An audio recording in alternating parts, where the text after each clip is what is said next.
Welcome to Vicky movie view. இன்னைக்கு நம்ம பார்க்க போற படம் 2025 கீர்த்தீஸ்வரன் அறிமுக டைரக்டர் இயக்கி வெளியாகிருக்கிற படம் தான் டியூட். இந்த படத்துல வேற யாரும் நடிக்கல, பிரதீப் ரங்கநாதன். இந்த படத்துக்கு பயங்கர எதிர்பார்ப்புகள் இருந்துச்சு. ஏன்னா பிரதீப் ரங்கநாதன் நடித்த லவ் டுடே, டிராகன் இரண்டு படங்களுமே ஒரு வித்தியாசமான கதைக்களத்தை கொண்ட படம். சரி, இந்த படத்துலையும் ஏதோ ஒரு வித்தியாசமாக பண்ணி வச்சிருக்கிறாங்க அப்படின்னு கேள்விப்பட்டு போய் பார்த்தோம். இந்த படத்தில் வித்தியாசங்கள் நிறையவே இருந்துச்சு. அதை பற்றி உங்ககிட்ட நான் ஷேர் பண்ணுறேன் வாங்க.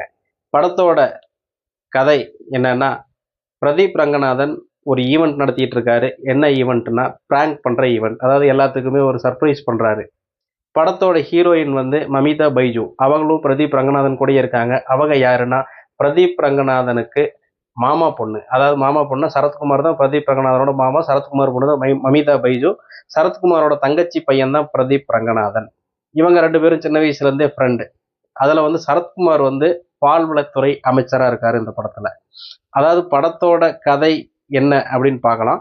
இவர் வந்து ஈவெண்ட் நடத்திட்டு ப்ராங்க் பண்ணிட்டு ஜாலியாக இருக்கார். ஒரு கட்டத்துக்கு மேலே மமிதாவுக்கு வந்து பிரதீப் மேலே லவ் ஸ்டார்ட் ஆக, பிரதீப் வந்து அதை மறுக்கிறாரு. அதுக்கப்புறம் ஏன் மறுத்தோம் அப்படின்னு கடைசி கிளைமேக்ஸ் வரைக்கும் அவரை வந்து ஃபீல் பண்ண வச்ச படம் தான் இந்த டியூட்.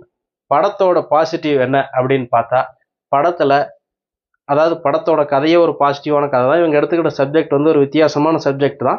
பழைய சப்ஜெக்ட்டு கூட கொஞ்சம் ஒத்து வருது. அதாவது பார்த்தீங்கன்னா, பழைய படம் அந்த ஷாஜகான், அந்த பூவே உனக்காக, இந்த மாதிரி படங்கள்லாம் லைட்டாக வந்து தொடர மாதிரி எனக்கு ஒரு ஃபீல் ஆச்சு. சரி, ஓகே. படத்தோட ஆரம்பத்திலேயே வந்து ஒரு ஃபர்ஸ்ட் ஹாஃப் வந்து படத்தோட கதை வந்து வேகமாக நகருது. செகண்ட் ஹாஃப் வந்து கொஞ்சம் லேக் அடிக்குது. அதை பற்றி நான் சொல்கிறேன்.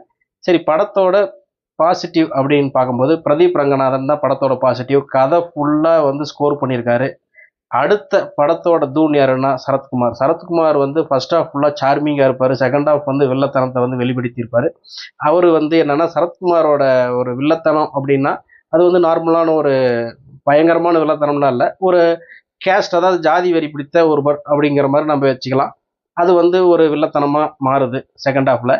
அது தன்னோட பொண்ணுக்கு எதிராகவே திரும்புதுன்னு வச்சுக்கோங்களேன். அதாவது என்னென்னா, அந்த மமிதா வந்து பிரதீப் ரங்கநாதன் கிட்ட லவ் சொல்ல, பிரதீப் ரங்கநாதன் அந்த லவ்வை மறுக்க, அதுக்கப்புறம் பிரதீப் ரங்கநாதனுக்கு ஒரு இடைப்பட்ட காலம் கழித்து அந்த மமிதா மேலே மறுபடியும் லவ் ஏற்பட, அந்த லவ்வை வந்து மமிதா கிட்ட சொல்ல, அதை வந்து மமிதா வந்து ஏற்க மறுக்க, இந்த மாதிரி வந்து சுச்சுவேஷனில் வந்து பிரதீப் ரங்கநாதன் வந்து மாட்டிக்கிறாரு. திடீர்னு நீ தானே என்கிட்ட முதல் லவ் சொன்ன, திடீர்னு வந்து நான் இப்போ லவ் சொல்லும்போது நீ வந்து ஏன் மறுக்கிற அப்படின்னு கேட்கும்போது, நான் வந்து நீ லவ்வை வந்து நீ ஏற்றுக்காத மாதிரி ஒரு டைம் வரப்போ எனக்கு அந்த டைமில் இன்னொருத்த மேலே லவ் ஏற்பட்டுருச்சு. அதனால் வந்து உன் மேலே எனக்கு ஜீரோ ஃபீலிங்ஸ் ஆயிடுச்சு அப்படின்னு வந்து ஹீரோ கிட்ட மமிதா சொல்ல, அதை வந்து பிரதீப் ரங்கநாதன் அந்த லவ்வை வந்து சேர்த்து வைக்கிறேன் அப்படின்னு ஒரு ஜாலியாக ஒன்று பண்ணியிருக்கிறாரு. அதுதான் இந்த டியூட். அப்படி என்ன ஜாலியாக பண்ணார் அப்படின்னா, அவன் மமிதாவோட லவ் வந்து பார்த்தீங்கன்னா ஒரு சின்ன ஒரு, அதாவது அதுக்கு வந்து எந்த ஒரு ஃப்ளாஷ்பேக் இருக்காது, எந்த ஒரு டெப்த்து இருக்காது.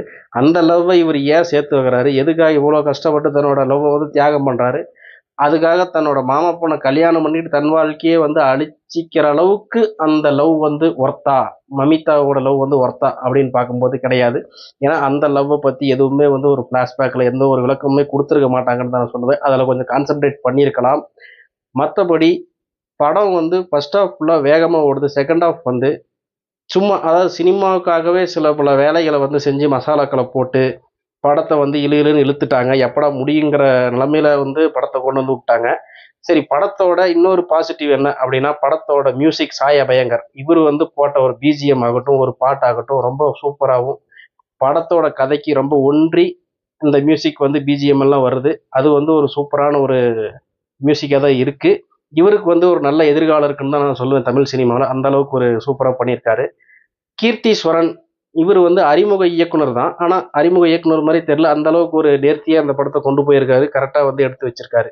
சரி, படத்தோட பிரச்சனைகள் என்ன அப்படின்னு பார்க்கும்போது, இந்த படம் வந்து ஒரு யங்ஸ்டர்ஸ்க்கான படம். இது வந்து பெரியவங்களுக்கான படம் கிடையாது. கண்டிப்பாக வந்து குழந்தைகள் ஃபேமிலியாக பார்த்தீங்கன்னா முகம் சுளிக்கிற டைலாகுகள், சீன்கள் எல்லாமே கொஞ்சம் இருக்குது.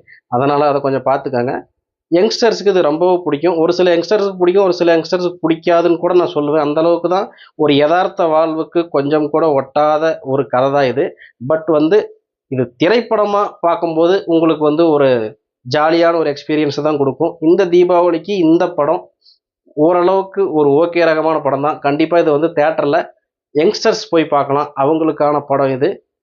பிரதீப் ரங்கநாதன் வந்து சூப்பராக தன்னோட பாடி லாங்குவேஜ், தன்னோட நடிப்பு வந்து ஒரு சாதாரண ஒரு ஹீரோ தோற்றம் இல்லாத ஒருவர் வந்து பண்ணனா எல்லாருமே வந்து ஜனங்க ஏற்றுக்குவாங்க அப்படிங்கிறது வந்து ஏற்றுக்கிட்டாங்க. அதாவது பிரதீப் ரங்கநாதன் பண்ணுறது வந்து கண்டிப்பாக வந்து ஏற்கும்படியாக தான் இருக்குது. அந்த அளவுக்கு வந்து தன்னோட நடிப்பு திறமை வந்து வெளிப்படுத்தியிருக்கிறாருன்னு தான் சொல்லணும். ஒரு சூப்பரான ஒரு ஸ்கோர் பண்ணியிருக்காரு. மமிதா பைஜு வந்து ஒரு எமோஷனல் சீன்லாம் கரெக்டாக வந்து அவங்களோட ஸ்கோரை வந்து கண்டிப்பாக அதை வந்து அடிச்சிருக்காங்க. அந்த அளவுக்கு வந்து நடிப்பில் வந்து பட்டையை கிளப்பியிருக்கிறாங்க.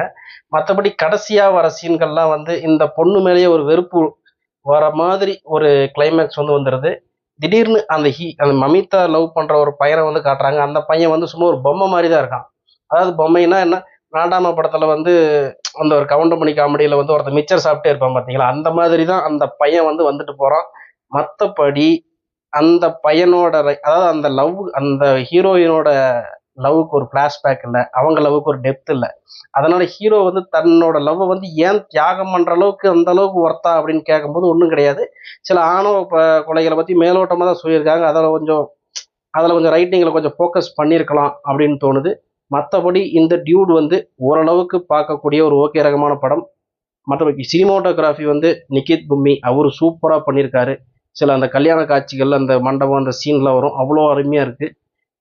ஓகே, சூப்பரான படம். தேட்டரில் ஒரு தடவை பார்க்கலாம். நன்றி, வணக்கம்.